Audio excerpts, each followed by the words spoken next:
قلم کا بھی ذکر آ گیا تو اس سے متعلق بھی روایت ذکر کر رہی ہیں کہ حضرت سیدنا زید بن ثابت رضی اللہ عنہ سے روایت ہے، کہتے ہیں کہ میں نبی پاک صلی اللہ علیہ وسلم کی خدمت میں حاضر ہوا۔ اس وقت حضور پاک صلی اللہ علیہ وسلم کے روبرو ایک کاتب بیٹھے ہوئے تھے، کوئی کاتب جو خطاطی کتابت کرنے والے، وہ حضور کے سامنے بیٹھے ہوئے تھے۔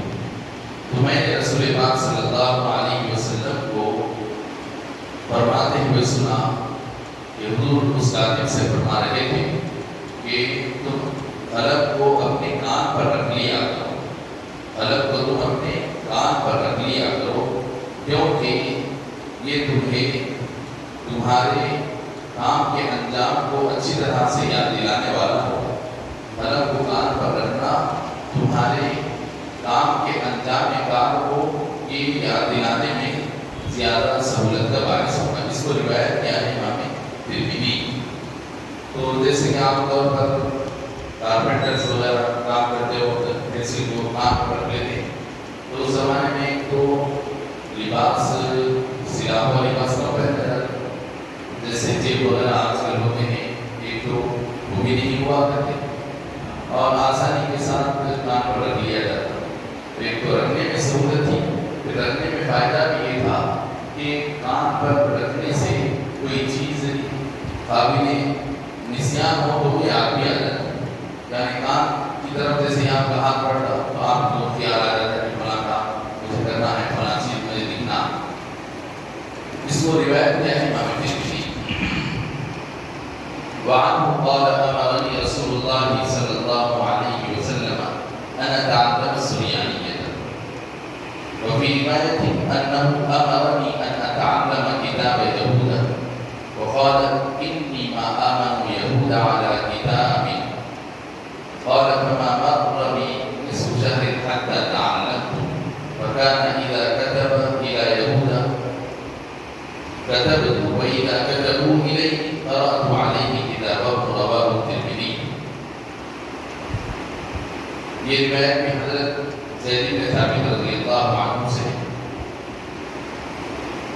حضرت زید بن ثابت رضی اللہ عنہ رسول پاک صلی اللہ علیہ وسلم کے پاس ایک گھر کے فرد اور بیٹے کی حیثیت سے رہا کرتے ہیں کہ حضرت زید بن ثابت رضی اللہ عنہ یہ بچپن میں جو اس حدیث کے راوی ہیں حضرت زید بن ثابت رضی اللہ عنہ اتفاق سے تین روایتیں بھی یہاں پر ہوتی کی بھی حضرت زید بن ثابت رضی اللہ عنہ سے ہی مروی۔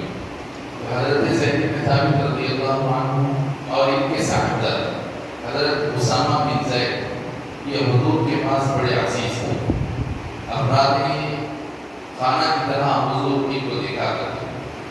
بات اکثر یہ تھی کہ حضرت زید رضی اللہ عنہ یہ بچپن میں اپنے خاندان اور قبیلے سے، اپنے والدین سے بچھڑ گئے۔ ان کے والدین مکہ مکرمہ کے دور دراز کسی مقام سے مکہ مکرمہ کو آئے، کیونکہ مکہ مکرمہ پہلے سے بھی مقدس شہر سمجھا جاتا، لوگ کعبۃ اللہ کی زیارت کے لیے آیا کرتے، وہاں پر اب اس زمانے کی ذہالت اور جاہلیت کے اعتبار سے لوگوں کا ہجوم ہوتا، لوگ جمع ہوتے، اگرچہ کہ کعبۃ اللہ کا جو صحیح تقدس تھا وہ تو باقی نہیں تھا، لیکن تقدس کے نام پہ بھی وہ جمع ہوتے، وہاں میلہ لگتا، بازار لگتا، لوگ جمع ہوتے۔ بہرحال لوگ اپنے اس زمانے کے معاشرے اور ماحول کے مطابق لوگ رسم و رواج کے مطابق عبادت کر کے چلے جاتے۔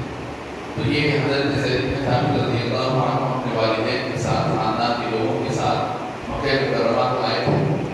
وہاں آنے کے بعد لوگوں کے ہجوم اور بھیڑ بھاڑ میں حضرت زید بن ثابت اپنے والدین سے بچھڑ گئے اور گم ہو گئے، اور اس کے بعد والدین کو ان کے ہاتھ کو لگے نہیں۔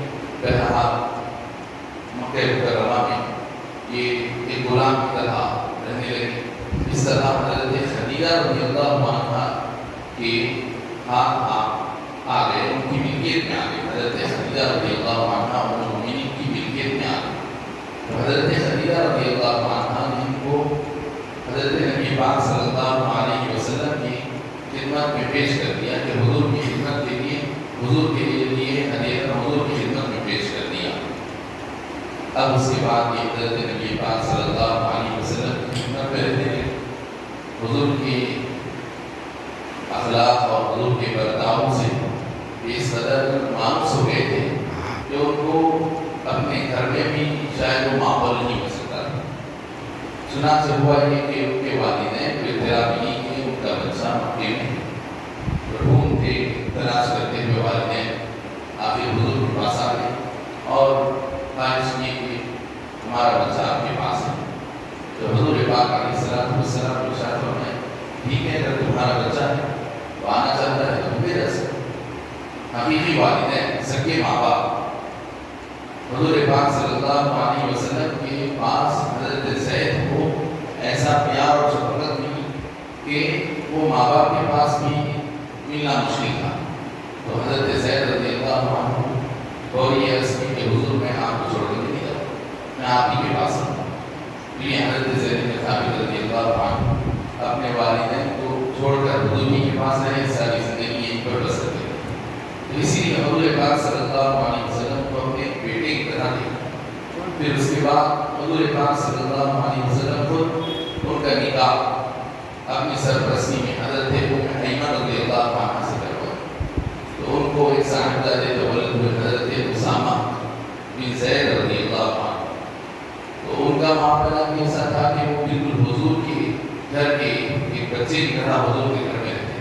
حضرت امام حسن امام حسین رضی اللہ عنہ کے ساتھ وہ حضور کے گھر میں کھیلا کرتے، حضور کی فاتحہ کھانا سنتے جاتے۔ یہ ہیں حضرت زید رضی اللہ عنہ۔ روایت کرتے ہیں کہ رسول اللہ صلی اللہ علیہ وسلم نے مجھ کو حکم دیا تھا کہ میں سریانی زبان کو سیکھوں، سریانی زبان کو میں سیکھوں۔ یہ یہودیوں کی زبان، یہودی ان کی اپنی اس زمانے کی جو زبان تھی سریانی زبان کہلاتی۔ تو حضور پاک صلی اللہ علیہ وسلم نے مجھے سریانی زبان سیکھنے کا حکم ارشاد فرمایا۔ تو اس حدیث میں بتانا یہ مقصد ہے کہ خط و کتابت جب ہم کرتے ہیں تو ایک قوم کے لوگوں کو دوسرے قوم سے جب مراسلت کی نوبت آتی ہے کرسپونڈنگ کے لیے ان کی اپنی زبان سیکھنا پڑتا۔ تو اگر کوئی شخص کسی دوسری قوم کی زبان سیکھتا، اگرچہ کہ وہ کوئی مسلمان قوم نہ بھی ہو، غیر مسلم قوم کیوں نہ، چاہے یہودی ہوں، چاہے انگریز ہوں، چاہے عیسائی ہوں، چاہے مشرکین ہوں، دنیا کی کوئی بھی قوم ہے، ان کی اگر زبان سیکھی جاتی ہے تو زبان کے سیکھنے میں کوئی ممانعت اور کوئی حرمت نہیں، اس لیے کہ ساری زبانیں اللہ کی۔ قرآن پاک میں صاحب ارشاد فرمایا گیا وَمِنْ آیَاتِهِ اخْتِلَافُ أَلْسِنَتِكُمْ وَأَلْوَانِكُمْ۔ اللہ تعالیٰ کی نشانیوں میں سے ایک نشانی یہ بھی ہے کہ تمہاری جو بولیاں الگ الگ ہیں، یہ بھی اللہ کی نشانی۔ لوگوں کی بولیوں کا جدا جدا ہونا یہ بھی اللہ کی نشانی۔ ایسے ہی اللہ کی قدرت کی ایک نشانی یہ بھی ہے کہ تمہارے جو رنگ مختلف ہیں، کوئی کسی علاقے کے لوگ لال رنگت والے، کسی علاقے کے لوگ گوری رنگت والے، کسی علاقے کے کالی رنگت والے، یہ بھی اللہ کی نشانی۔ تو لہٰذا یہ اور حضرت آدم علیہ السلام کی جتنی گولیاں دنیا میں آئی ہیں، باپ جتنے الفاظ میں گفتگو کرے وہی گولیاں ان کی اولاد میں آئی، چاہے تیلگو ہو یا مراٹھی ہو، ملیالی ہو، تامل ہو، سب حضرت آدم کی زبان سے نکلی بھی گولیاں۔ اب یہ ہے کہ اس زمانے میں الفاظ کم تھے ہوں گے، بعد میں انسانی معاشرہ پھیلا تو الفاظ کی کثرت زیادہ ہوئی ہوئی، لیکن قرآن پاک میں بتایا جاتا ہے وَعَلَّمَ آدَمَ الْأَسْمَاءَ كُلَّهَا۔ اللہ تعالیٰ نے حضرت آدم علیہ السلام کو ساری چیزوں کے تمام نام بتا دیے، ساری چیزوں کے تمام نام بتا دیے۔ مفسرین بتاتے ہیں کہ اس میں تمام نام یعنی تمام بولیاں حضرت آدم کو آ گئی، تمام بولیوں سے حضرت آدم علیہ السلام آ گئی۔ تو اس لیے دین اسلام میں کسی زبان کو سیکھنے میں کوئی ممانعت نہیں۔ البتہ زبان سیکھنے جاتے آپ اپنے مذہب کو فراموش کر دیں گے، اپنے دین کو بھولنے بیٹھیں گے۔ زبان سیکھنے کے نام پر آپ اپنے کلچر کو، اپنے تہذیب کو، اپنے مذہب سے دور ہو جائیں گے، تو ظاہر ہے ایک مقصد کی خاطر اس زبان سے بھی روک دینا پڑے گا۔ جیسے کہ حضور ایک زمانے میں مٹی کے برتن بھی استعمال کرنے سے روک دیے، چند برتن تھے اس زمانے میں، زمانے جاہلیت، برتن تو برتن ہوتا، مٹی کا برتن، کدو ہے، اس زمانے میں کدو کو اندر کا اس کا مغز نکال لے کر، اوپر سے اس کا تھوڑا سا سرا کاٹ لے کر، اندر سے مغز نکال لے کر اندر پھونک لا کر، جیسے آج ہمارا موجودہ زمانے باڈل جیسے ہوتا ہے، باڈل کی طرح بنا لے کر اب اس کو باڈل کے طور پر استعمال کیا، لیکن وہ زیادہ شراب کے لیے استعمال کرتے تھے، یعنی شراب کے لیے مخصوص قسم کا ایک برتن ہو گیا، یعنی وہ برتن خاص شراب کے لیے استعمال۔ اب اگر دیکھا جائے تو برتن بنانے میں تو کوئی حرج نہیں، برتن تو برتن ہے، اگر آپ چاہے اس میں شراب کو بھی استعمال کیجیے یا شربت کو بھی استعمال کیجیے، پانی کو بھی استعمال کیجیے، لیکن حضور چند دنوں کے لیے اس کے استعمال سے بھی ہوتی کہ یہ چند برتن ہے، اس کو تو کبھی بنانا نہیں، تیار کرنا نہیں، استعمال کرنا نہیں ہے، تو اس کو توڑ دو پھوڑ دو ضائع کرو، بعد میں پھر اجازت نہیں۔ وجہ کیا ہے؟ کیونکہ وہ شراب کے لیے مخصوص برتن تھے، اور جب کبھی اس برتن کو دیکھیں گے پھر ان کے استعمال میں برتن آئے گا تو شراب کی جو محبت دلوں میں تھی، پھر اس برتن کو دیکھ کر پھر شراب کی محبت یاد آئے گی، پھر آدمی بھی شراب کی طرف پھر پلٹ نہ جائے۔ تو اس لیے ایک مقصد کی خاطر ان برتنوں سے بھی منع کر دیا ہے، لیکن فی نفسی برتن کوئی حرام نہیں۔ بعد میں جب لوگوں کے ذہنوں میں شراب کی حرمت اچھی طرح جم گئی تو حضور ان برتنوں کے استعمال کی اجازت بھی نہیں دی۔ یہی معاملہ تھا کہ جب انگلش کا دور آیا تو علماء شروع میں سے روکنے کی وجہ یہ تھی کہ اس کے ذریعے سے یعنی ہمارے دین میں لوگ ایک الہاد اور بے دینی کا طوفان موڑ نہ آ جائے، اس اندیشے سے علماء ابتدائی زمانے میں انگریزی سے روکا کرتے تھے کہ انگریزی مت سیکھو، انگریزی مت پڑھو، کہ انگریزی سیکھنے کے نام پر ان کی تہذیب اور ان کے خیالات ہماری قوم میں پھیل جائیں، لیکن اب وہ حالت نہیں ہے، حالت بھی اجازت ہے کہ ان کی نفسی جائے، اگر اس کے ساتھ کوئی خرابی آتی ہے تو پھر روکنا پڑتا۔ وفی روایت انہ امرنی ان اتعلم کتاب یہودی، ایسے ہی اور روایت میں جو کہ ترمذی شریف میں آئی ہے، یہ آیا ہے کہ حضرت زید بن ثابت رضی اللہ عنہ فرماتے ہیں کہ رسول پاک صلی اللہ علیہ وسلم نے مجھے حکم دیا تھا کہ میں یہودیوں کی تحریر اور ان کی خط و کتابت کو سیکھوں، یہودیوں کی خط و کتابت کو، یہودی جو خط لکھتے ہیں، یہودی جو زبان کا خط استعمال کرتے ہیں، جو رسم الخط وہ ان کے لکھنے کا ہوا کرتا ہے، اس کو سیکھنے کا حضور نے مجھے حکم ارشاد فرمایا، اور اس کی وجہ بھی حضور نے ارشاد فرمایا کہ حضرت نبی پاک صلی اللہ علیہ وسلم حضرت زید بن ثابت کو یہودیوں کا خط اور ان کی زبان سیکھنے کے لیے حکم فرمایا۔ پھر وجہ کیا بتا رہے ہیں کہ حضور ارشاد فرمایا کہ مجھے یہودیوں پر بھروسہ نہیں، کسی بھی خط کے معاملے میں، کسی بھی تحریر کے معاملے میں، جو کوئی چیز لکھت میں آتی ہے تو یہودیوں کی لکھت اور ان کی تحریر کے معاملے میں یہودیوں پر بھروسہ نہیں کرتا ہوں، مجھے ان سے اندیشہ لگا رہتا ہوں۔ تو حضور کی اس ارشاد کا اثر حضرت زید بن ثابت پر اس قدر ہوا جو فرماتے ہیں کہ بس ایک آدھا مہینہ بھی نہیں گزرا، وہ فرماتے ہیں کہ آدھا مہینہ بھی نہیں گزرا کہ میں ان کی زبان سیکھ گیا۔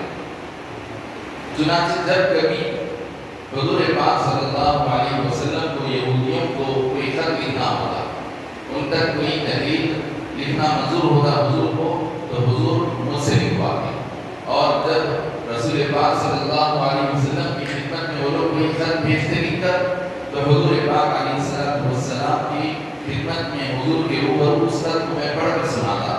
اس کو روایت کیا ہے امام ترمذی الحمدللہ۔ یہ باب السلام جو تھا یہ پورا مکمل ہوا۔ اس کے بعد جو اگلا باب ہے اس کا عنوان ہے باب الاستئذان، یعنی کسی کے پاس آپ پہنچے ہیں، کسی کے گھر پر، تو ان سے ملاقات کے لیے گئے ہیں، تو اسلامی آداب یہ ہے کہ پہلے ان سے اجازت دی جائے، ان سے ملاقات کے لیے آپ پہلے ان سے اجازت دیں، جب وہ اجازت دیں تو پھر ہم ان کے گھر کے اندر داخل ہوں۔ تو اجازت دینے کے آداب اور احکام کا بیان ہے، یہ اسلامی معاشرہ کا ایک اہم ادب کا حصہ ہے۔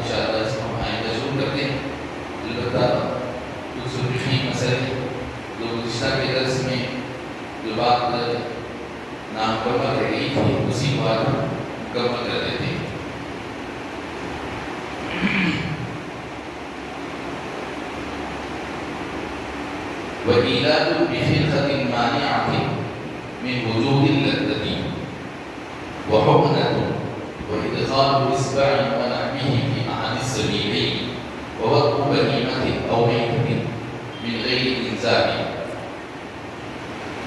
وإصابة بكر لم تزل بدارتها من غير إنزال.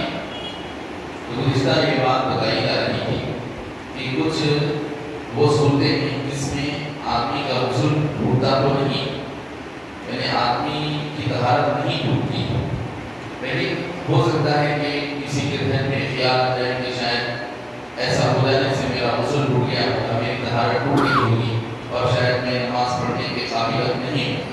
تو کون سی صورتیں ہیں کہ اس میں حقیقت میں غسل ٹوٹتا ہے، آدمی کی طہارت ٹوٹتی نہیں، آدمی بالکل باطہارت ہی رہتا.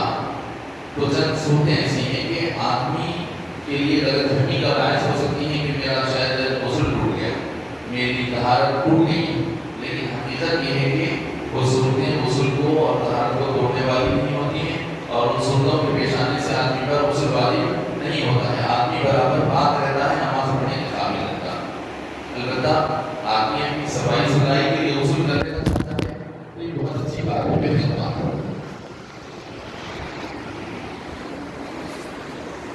وَإِيلَادٌ بِخِلْقَةٍ مَانِعَةٍ مِنْ وُجُودِ اللَّذَّةِ، یعنی اگر کوئی شخص اپنی زوجہ سے صحبت کے وقت ایسا کوئی اپنے جسم پر ایسا کوئی کپڑا وغیرہ لپیٹ کر صحبت کرے کہ جس کی وجہ سے صحبت کی جو لذت ہوتی ہے وہ لذت کا احساس نہیں ہو رہا. صحبت کی لذت میں اگر رکاوٹ بننے والا ایسا کوئی کپڑا یا اس طرح کا کوئی ربڑ وغیرہ کا استعمال کیا جاتا ہے اور اس کی وجہ سے شوہر اور بیوی کے درمیان جو نفسانی خواہش کی جو لذت ہوتی ہے وہ لذت اور لطف اندوزی کی وہ کیفیت، جو انٹرٹینمنٹ کی جو کیفیت ہوتی ہے وہ کیفیت دونوں کو حاصل نہیں ہو رہی، تو پھر ایسی صورت میں غسل فرض نہیں ہوگا، کیونکہ غسل فرض ہونے کے لیے دونوں کے درمیان لذت کشی اور لذت آمیزی والی کیفیت ہوگی تو غسل فرض ہوگا. اسی طرح حقنہ لگانے سے بھی غسل فرض نہیں ہوتا ہے. حقنہ کہتے ہیں پسنا لگوانے کو ہے پیچھے کے راستے سے انسان کے جسم میں دوا لگائی جاتی ہے. ڈاکٹرز جو میڈیکل سائنس میں جو مختلف طریقوں کے پاس علاج کے ہیں، ایک تو یہ ہے کہ گولی ہم منہ سے کھاتے ہیں یا بھانپ وغیرہ لیتے ہیں. یہ علاج کے جو مختلف طریقے ہیں میڈیکل سائنس میں، اسی طرح علاج کا ایک طریقہ یہ ہے بعض صورتوں میں، جیسے کہ عام طور پر ڈاکٹرز اگر بچوں کو بچوں کو بخار زیادہ ہو جائے اور کیپسول سے انجیکشن کے باوجود اگر بخار کم نہ ہوتا ہو تو ڈاکٹرز ایک طریقہ یہ کرتے ہیں کہ گولی ایسی بھی دیتے ہیں کہ جو پیچھے کے راستے سے جسم کے اندر دھکیلی جاتی ہے، تو اس کے بعد تو بخار کے اندر تیزی سے بڑھانے لگتا ہے. تو بعض مخصوص صورتوں میں بچے کے لیے اگر کچھ خطرہ ہو تو ڈاکٹرز کیا کرتے ہیں ایسی بھی دوا دیتے ہیں. تو بعض صورتیں دوا دینا ہے کہ ایسی بھی، تو جس کو عربی میں حقنہ کہتے ہیں، تو ڈاکٹرز کو سپوسیٹری ہوتے ہیں.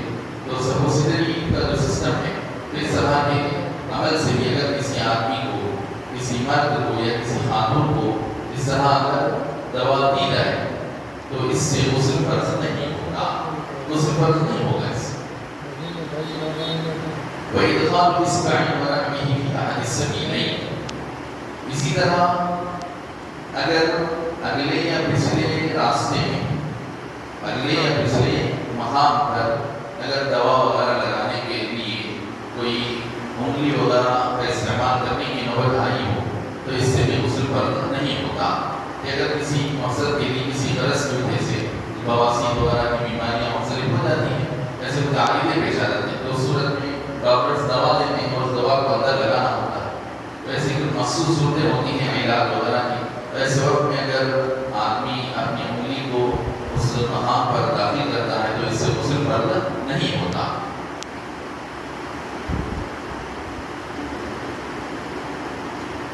اسی طرح اگر کوئی شخص انتقال کرتا حالت میں اگر صحبت کرتا، یعنی میت کے ساتھ اگر صحبت کرے گا تو اس پر غسل فرض نہیں ہوتا. میت کے ساتھ اگر صحبت کیا تو بھی غسل فرض نہیں ہوتا، اگرچہ کہ شرعاً منع ہے، ناجائز ہے، کیونکہ زندگی ختم ہو جانے کے بعد اب زندگی کے جو مقاصد ہیں، زندگی کے جو کام ہیں، وہ ایک زندہ شخص کے ساتھ ہی کیے جائیں گے. اگرچہ کہ وہ زندگی میں اس کی زوجہ نہیں ہوگی یا خاتون کے لیے وہ شوہر رہا ہوگا، خاتون کے لیے مرحوم شوہر ہو یا مرحومہ مرد کے لیے زوجہ، دونوں کے لیے بھی موت کے بعد یہ عمل بالکل ناجائز ہو جاتا ہے. اگرچہ یہ ناجائز ہے، اس طرح کرنا یہ بالکل گناہ کرنا. لیکن اگر کوئی کرتا ہے اس کے باوجود تو کیا غسل فرض ہوگا؟ تو بولیں گے غسل فرض نہیں ہوگا. اسی طرح اگر کوئی شخص کنواری لڑکی سے نکاح کیا اور اس کے بعد اس کے ساتھ وہ بستری کیا، ایسی کنواری لڑکی جس کا کنوارا پن ابھی ختم نہیں ہوا، تو اس لڑکی سے وہ صحبت کیا اور اس کو صحبت کے وقت جسم سے جو شہوانی مادہ ہوتا ہے، جس کو نطفہ منی کہتے ہیں، وہ نہیں نکلے، جس کو انزال کا لفظ پیچھے بتایا گیا تھا کہ انزال ہونا یعنی منی کا نکلنا. تو اگر منی نہیں نکلی، منی نکلے بغیر بس وہ کسی کنواری لڑکی کے ساتھ ہم بستری کیا ہے، تو پھر ایسی صورت میں اس پر غسل فرض نہیں ہوتا. یہ سب وہ صورتیں تھیں جس میں غسل فرض نہیں ہوتا. اب اس کی تفصیلات وغیرہ کے لیے کیونکہ اب اس کے اندر تفصیلی مسائل ہیں تو وہ بڑی کتابوں لکھی ہیں، تو وہ ضرورت کے وقت دارالفتہ وغیرہ سب کی صاحبہ سے پوچھ کر تفصیلات حاصل کر لی جا سکتی. اس اندر اشارت سے باتیں ہم ذکر کی گئی. صلی اللہ تعالیٰ علیہ خلقہ سیدنا محمد وآلہ وصحبہ وبارک وسلم اجمعین. الحمدللہ رب العالمین. وصلی اللہ تعالیٰ علیہ خلقہ سیدنا محمد وآلہ وصحبہ وبارک وسلم اجمعین. ربنا آتنا فی الدنیا حسنة وفي الآخرة حسنة وقنا عذاب النار. اللهم إنا نسألك موجبات رحمتك وعزائم مغفرتك والعزيمة على الرشد والغنيمة من كل بر والسلامة من كل إثم والفوز بالجنة والنجاة من النار. اللهم أعنا على ذكرك وشكرك وحسن عبادتك. اللهم أحسن عاقبتنا في الأمور كلها وأجرنا من خزي الدنيا وعذاب الآخرة. صلى الله تعالى على خير خلقه سيدنا محمد وآله وصحبه وبارك وسلم أجمعين. والحمد لله رب العالمين. سبحان اللہ. نماز میں امام صاحب کے پیچھے ہم نماز ادا کر رہے ہیں، ایک رکعت ہماری چھوٹ گئی، لیکن جب سلام پھرتے امام صاحب سے پہلے ہم بے خیالی میں درود ابراہیم پڑھ لیے تو کیا نماز میں کچھ اثر پڑتا ہے؟ یعنی ایک رکعت جس کی چھوٹ گئی ہو درود ابراہیم پڑھ لیے تو کوئی حرج کی بات نہیں ہے. یعنی جس کی ایک رکعت بھی اگر چھوٹ گئی تو ابھی امام صاحب کے ساتھ جو رکعت رہے گی وہ آخری رکعت نہیں رہے گی، تو درود ابراہیم اور دعائے مسئلہ آخری رکعت میں پڑھنے کا ہو. تو اس لیے جس آدمی کی آخری رکعت نہ ہو اور امام صاحب کے پیچھے نماز پڑھ رہا ہے اور امام صاحب آخری رکعت میں اور مختلف کی دوسری تیسری کوئی رکعت چلی ہے لیکن آخری نہیں ہے رکعت، تو اس آدمی کو چاہیے کہ تحیات کو آہستہ پڑھتے ہوئے امام صاحب سلام پھیرے تک آہستہ پڑھتے ہوئے اس کو مکمل کریں. جلدی پڑھ کر خاموش رہنے کے بجائے اتنا آہستہ پڑھتا جائے کہ امام صاحب کے سلام پھیرے تک تھوڑا پڑھتا رہے. اور اگر مکمل ہو گیا اور امام صاحب سلام پھیرنے میں دیری ہے تو آدمی کو خاموش بیٹھ جانا چاہیے، درود ابراہیم اور دعائے مسئلہ نہیں پڑھنا چاہیے اس آدمی کو جس کی آخری رکعت ابھی نہیں ہے. انسٹالمنٹ پہ مکان خرید سکتے ہیں مشہور آج کل انسٹالمنٹ پہ تو لے سکتے ہیں، یعنی انسٹالمنٹ پہ لے سکتے ہیں، اس میں کوئی حرج کی بات نہیں، چاہے مکان ہو یا گاڑی وغیرہ. بینک لون لے کے کر کے آپ مکان آپ کو بینک لون لینے کی اجازت نہیں ہے. بینک لون لینا اس لیے منع ہے کیونکہ آپ بینک سے لون لیں گے تو پھر بینک کو آپ سود دینا پڑے گا. تو سود بھرنا، سود دینا بھی منع ہے، سود دینا بھی منع ہے. اس لیے سود جیسا لینا حرام ہے، ایسے ہی دینا بھی حرام ہے.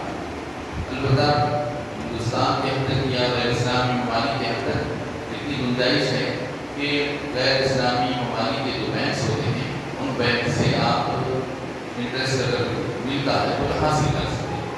لیکن بینک کو آپ سود کسی صورت میں نہیں بھر سکتے کیونکہ اس کا فائدہ ہے دوسرے مقاصد کے لیے وہ کریں گے. جیسے کہ حال ہی میں ایک صاحب بتا رہے تھے کہ بینک انٹرسٹ جب ملتا ہے تو صاحب نہیں کی جو لوگ نہیں کیے تو ان کا بینک انٹرسٹ جو جمع ہوا اس کو بینک نکال کر دوسرے کمیونٹیز کو بانٹ دیا.